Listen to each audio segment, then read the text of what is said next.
Assalamualaikum warahmatullahi wabarakatuh. Alhamdulillah sobat, bertemu kembali nih bersama saya Serka Kuat Mega Anggreni, tentunya di Jayakarta Podcast, sumber informasi dan juga kisah inspiratif dari dunia militer. Nah sobat, episode kali ini telah hadir nih di tengah-tengah kita narasumber yang sangat inspiratif sekali. Beliau adalah Letda Arhanud Iswandi dari Kodim 0503 Jakarta Barat. Beliau adalah lulusan perwira khusus pada tahun 2024 yang sebelumnya merupakan lulusan Sejabarek tahun 2005 dan juga Secata PK tahun 1994. Beliau ternyata sudah banyak mengantongi berbagai macam penghargaan dari para pemimpin Angkatan Darat. Wah, luar biasa sekali ya sobat narasumber kita pada episode kali ini. Pasti Sobat Jayakarta semua pada penasaran kan? Langsung saja kita sapa yuk. Selamat pagi Bapak. Selamat pagi Kak Mega. Bagaimana kabarnya Bapak hari ini? Alhamdulillah sehat walafiat. Alhamdulillah. Semoga senantiasa sehat selalu ya Pak. Amin. Bagaimana nih kesibukan Bapak akhir-akhir ini nih kegiatannya nih Pak? Nah, kita sebagai perwira baru di Kodim 0503 Jakarta Barat, Korem 052 Wijaya Krama. Tentunya saat ini bil khusus musim hujan nih, paling memantau wilayah, jangan sampai nanti kita tidak monitor ada banjir atau tidak, itu aja, atau ada pohon tumbang atau yang lainnya. Oh begitu, jadi dinas rutin seperti biasa ya Siap. Pak. Nah dengar-dengar nih Bapak nih pemilik atau pencetus yayasan Fajar Kolbi nih, bagaimana nih Pak ceritanya? Betul sekali, alhamdulillah atas izin Allah dan ridhonya saya pendiri langsung, yaitu Yayasan Fajar Kolbi Yatim Piatu Duafah. Oh baik Pak, bagaimana itu Pak kok bisa? Apakah emang dari awal punya orang tua atau bagaimana? Alhamdulillah semuanya itu perjalanan hidup saya. Kebetulan saya tidak punya orang tua dan saya hidup bermasyarakat. Dan di situ saya lihat anak-anak kecil, akhirnya saya timbul rasa untuk mencintai mereka, yaitu yatim piatu duafa. Saat waktunya ngaji dia tidak ngaji, saat waktunya dia sekolah ada yang umur 11 tahun pun belum sekolah. Dan alhamdulillah atas inspiratif tersebut, kebetulan saya nggak punya orang tua. Gimana mereka yatim piatu duafa tersebut yang nggak punya orang tua rasanya seperti apa? Saya militer yang dididik begitu luar biasa, masih ada kerinduan. Mereka memerlukan perhatian khusus, baik sekolahnya maupun ngajinya, maupun pelukan seorang orang tua.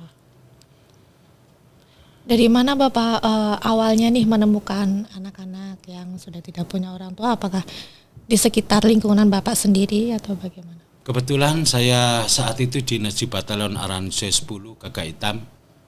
Antara jarak batalion dengan masyarakat begitu dekat, kami sering interaksi dan di situ tahu ada anak-anak yang yatim piatu duafa tersebut, sehingga kita terjalin komunikasi emosional, timbullah rasa kasih sayang terhadap mereka tersebut.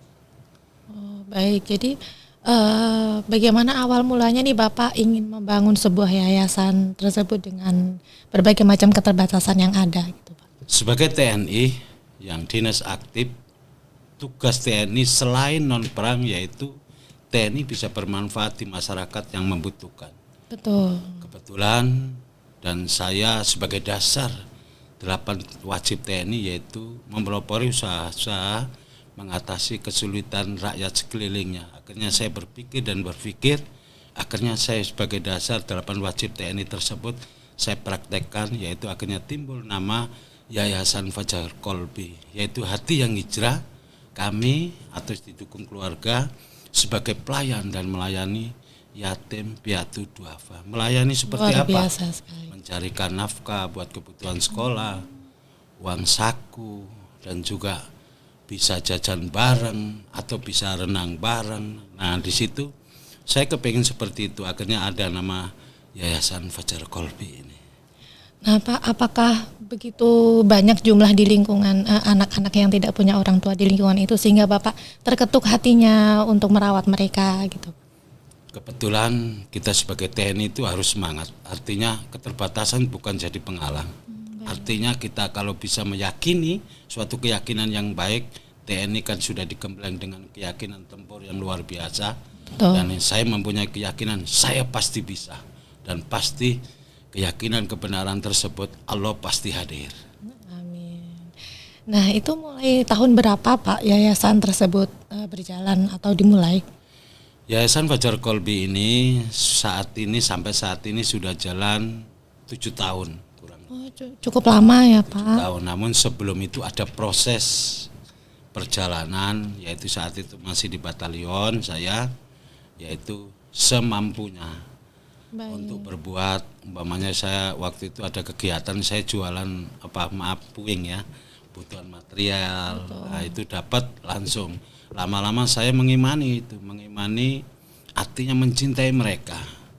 Yatim piatu duafa ini mereka mempunyai hak yang sama di negeri ini. Betul. Sama seperti anak-anak kita. Iya. Namun mereka keterbatasan mereka, jangan sampai mereka nanti tidak bisa ngaji, jangan sampai mereka tidak mempunyai hak untuk belajar di sekolah. Betul. Nah itu yang mendorong saya kuat untuk mendirikan Yayasan Fajar Kolbi. Walaupun keterbatasan, suatu saat Allah buka jalan untuk mensukseskan anak-anak tersebut sebagai cinta terhadap NKRI ini. Kalau tentara cinta negara, nah ini anak-anak ini kita timbulkan, yaitu membangun generasi Qurani yatim piatu duafa, percaya diri dan rendah hati. Amin ya rabbal alamin. Nah sampai saat ini Pak, berapa jumlah total anak-anak yang sudah bersekolah Pak di yayasan ini? Saat ini jumlahnya 93 anak. Banyak juga ya Pak. Yang sekolah mereka terserah sekolahnya di luar milih apa. Dan yang tidak sekolah itu ada 3 anak, karena satu ada anak yang kebutuhan khusus satu. Terus yang kedua memang masih kecil, dan anak-anak ini awal memang saya ajak, tidak memaksa, tapi dengan terus berjalannya waktu, di saat orang tuanya meninggal ada surat keterangan. Baik. Yaitu dari catatan pemerintahan, yaitu orang tua meninggal, dan di situ saya bikin administrasi, kamu mau tidak ikut saya, tapi syaratnya kalau yang Islam belajar ngaji dari hari Senin sampai hari Jumat habis asar. Nah, sekolahnya bebas terserah dia, bahkan ada yang saat ini ada kuliah 2 Kak. Masya Allah. Itu ada kuliah 2, kebetulan yang di UIN tersebut semester 6 tinggal sama saya. Mereka itu dari kecil mereka apa? Ada yang dari kecil, dari bayi, ada yang tidak. Karena kita berjalan waktu pasti Allah datangkan orang-orang baik. Anak-anak ini kan anak baik. Iya. Nah, orang tuanya kita bimbing mereka, yaitu tadi sebagai cinta kubul waton minal iman lah terhadap NKRI. Berarti di yayasan ini untuk tempat tinggal mereka saja, untuk bersekolah bisa mereka pilih sendiri begitu ya Pak? Kebetulan itu tadi saya sampaikan, saya banyak keterbatasan. Mudah-mudahan ke depan saya mempunyai tempat yang layak. Mereka ini tidak tinggal, ada 1-2 yang pernah ikut 11 bulan, 4 bulan, bahkan ini yang kuliah ini sudah 1 tahun ikuti saya, karena kebutuhan mereka kan harus kita penuhi. Namun saya hanya sebatas membimbing secara agama sesuai agama Islam, dan juga memberikan uang saku setiap harinya 5.000. Ada uang saku juga. Nah, itu semua anak dapat. Terus per semester anak-anak ini kan banyakkan sekolah di swasta. Nah, mendapatkan bantuan beasiswa sesuai uang yang ada. Dari mana itu? Ya, kita sebagai orang Islam meyakini bahwa semua itu pasti dari Allah. Masya Allah. Ada saja rezekinya ya Pak. Dan juga kami juga ada belajar sedikit-sedikit, ada UMKM. Oh, anak-anak itu juga diajarin keterampilan ya Pak? Keterampilan salah satunya yaitu media dan juga membuat sambal kacang, sambal pecel, Oh begitu. dan juga ada Baik-baik. madu. Nah, itu ada logonya yayasan. Apakah ada yang guru yang mengajari mereka atau mereka belajar sendiri? Alhamdulillah, saya selalu berdoa dan meyakini ya Allah datangkan orang-orang baik untuk membantu program Yayasan Fajar Kolbi ini agar mereka jadi orang-orang yang bermanfaat. Amin, amin. Baik.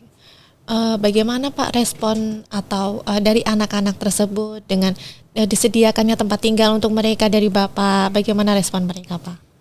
Sekali lagi saya sampaikan kami belum mempunyai tempat untuk tempat tinggal. Jadi mereka setelah selesai kegiatan pulang mereka. Ada keluarganya yang yatim piatu ikut bibinya. Oh begitu. Yang Baik. yatim ikut ibunya. Nah, yang piatu biasanya ada ikut tantenya. Oh begitu, baik panti. Pak, baik. Nah, jadi hanya beberapa jam saja di yayasan seperti habis asar, sekolah biasa. Gitu. Habis asar sampai habis sisa. Hari ini kebetulan hari Kamis nih. Baik. Nah ini nanti maghrib berjamaah sampai kurang lebih nih isya berjamaah. Habis itu nanti makan snack sampai kurang lebih jam 8:30 lah selesai. Mendoakan semua para donatur dan juga mendoakan pengurus dan orang-orang baik. Baik. Nah, bagaimana Bapak membagi waktu antara jam dinas Bapak dan kemudian juga harus mengurus yayasan begitu Pak? Alhamdulillah, saya kebetulan keluarga saya, istri saya luar biasa. Kami selama ini jalan 7 tahun nih belum pernah ada pembantu. Dan istri saya berperan sangat aktif. Keluarga sangat mendukung ya Sangat Pak? mendukung. Suatu perjuangan apalagi hal sosial seperti ini harus didukung yang luar biasa terhadap kegiatan tersebut. Jadi anak-anak tersebut berangkat dari rumah mereka masing-masing untuk belajar di yayasan ini. Nah, apakah pengajarnya itu dari relawan warga sekitar kah atau ada pengajar yang khusus di sini? Betul, saya belum bisa seperti pondok pesantren. Oh, baik. Jadi kegiatan hanya umum, intinya kayak seperti baca Al-Quran, Iqra, fikih, persolatan dan juga tentang kebaikan kegiatan sehari-hari aja. Dan pengajar tersebut kebetulan saya ambil dari relawan-relawan, itu salah satunya Ustadz Beni SPD dan juga ada Ustadz Gayo, beliau adalah sarjana sosial, dan juga ada satu lagi anak saya yang kuliah tersebut ini khusus yang Ikut kecil-kecil juga Pak. bantu yang Iqra, dan juga di hari tertentu saya sendiri langsung. Nah, jadi yayasan itu sudah ada atau memang Bapak sendiri yang membangun dari nol Pak? Yayasan tersebut lahir dari hati saya. Saya sampaikan kembali, Yayasan Fajar Kolbi bisa diartikan sebagai pelayan. Kami ini pelayan, Baik. melayani yatim piatu duafa. Bahkan kalau ngaji kadang nggak datang kita susulin.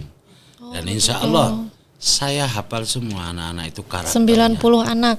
Ya, 93 anak ini. 93 anak, luar biasa. Karakternya Pak. ini. Makanya cara menjemputnya dia, ayo anak soleh, anak soleha. Ayo waktunya kita belajar. Teman-teman sudah kangen loh. Tapi rumahnya dekat-dekat situ semua ya? Kebetulan dekat. Berarti cukup banyak ya Pak, 90. Alhamdulillah semuanya itu karunia Allah yang begitu luar biasa dititipkan kepada kami, dan juga didukung oleh pengurus-pengurus dan juga didukung para alim ulama sekitaran. Ya, alhamdulillah tetap jalan. Alhamdulillah. Nah, dari kisah inspiratif Bapak ini, dengar-dengar nih banyak nih penghargaan yang Bapak dapat nih dari para pemimpin Angkatan Darat. Bisa diceritakan Pak? Alhamdulillah suatu saat itu tadi pertolongan Allah tepat pada waktunya. Dari zamannya Pangdamnya Pak Dudung sudah merespon positif. Saya dipanggil ke sini pas hari Kartika Juang. Terus sampai kemarin Kasat Jenderal Maruli Simanjuntak. Saat itu seluruh prajurit se-Indonesia yang berprestasi dan inspiratif dipanggil dan dapat penghargaan. Salah satunya saya saat itu Serma Iswandi Babinsa. Itu mendapatkan yaitu sekolah Capasus Dan yang terbaru lagi puasa kemarin yaitu Bapak Pangdam Jaya yang saat itu acara kunjungan Kodim 0506 yaitu Bapak Pangdam Maijen TNI Rafael Granada Bay memberikan bantuan 100 juta. Luar biasa sekali Bapak. Hanya untuk Yayasan Fajar Kolbi. Baik. Waktu itu ijab kabul, kebetulan saya yang ngambil uangnya ke Kasdam Jaya, yaitu langsung nih ya Pak. langsung Cash langsung cash Pak. 100 juta. Luar biasa Sumur sekali. baru ngeliat 100 juta segini. Luar biasa, Masya Allah. Dan 50 untuk bantuan beasiswa, yang 46 yaitu untuk saat itu mau lebaran ya, baju lebaran dan THR. Nah, sisanya 4 juta tersebut sesuai ijab kabul, yaitu untuk operasional saya. Oh baik, saya membayangkan betapa senangnya anak-anak ini bertemu dengan seseorang yang sangat luar biasa sekali, yaitu Bapak bisa memperjuangkan dan merawat mereka hingga saat ini ya Pak. Mudah-mudahan selalu sukses terus ya Pak. Amin, amin. Amin. Nah, sudah berbagai aspek nih kita obrolin ya Pak. Nah, sebelum kami tutup perbincangan kita pada hari ini, silakan Bapak untuk memberikan closing statement atas pembahasan kita pada hari ini. Silakan Pak. Terima kasih kepada seluruh TNI yang bertugas dimanapun berada. Saat ini saya Cak Wandi atau Letnan 2 Arhanut Iswandi mengajak, dimanapun kau bertugas, lakukan yang terbaik dengan penuh tanggung jawab. Sekecil apapun perbuatan baik pasti akan kembali. Kalau bukan kita, siapa lagi? Kalau tidak sekarang, kapan lagi? Ingat, kematian pasti datang, tidak pernah bilang. Oleh karena itu, terus semangat, Jayakarta. Baik, terima kasih banyak Bapak atas kesediaannya berbagi kisah yang sangat inspiratif sekali kepada Sobat Jayakarta semua. Semoga senantiasa sukses selalu ya Pak. Siap, amin. Amin, terima kasih Pak. Oke Sobat Jayakarta, itulah tadi perbincangan kita mengenai kisah inspiratif dari Letda Arhanut Iswandi. Nah, semoga bermanfaat dan jangan lupa untuk like and share ke teman-teman yang lain juga ya. Minum kopi rasanya pahit, jangan lupa ditambah gula.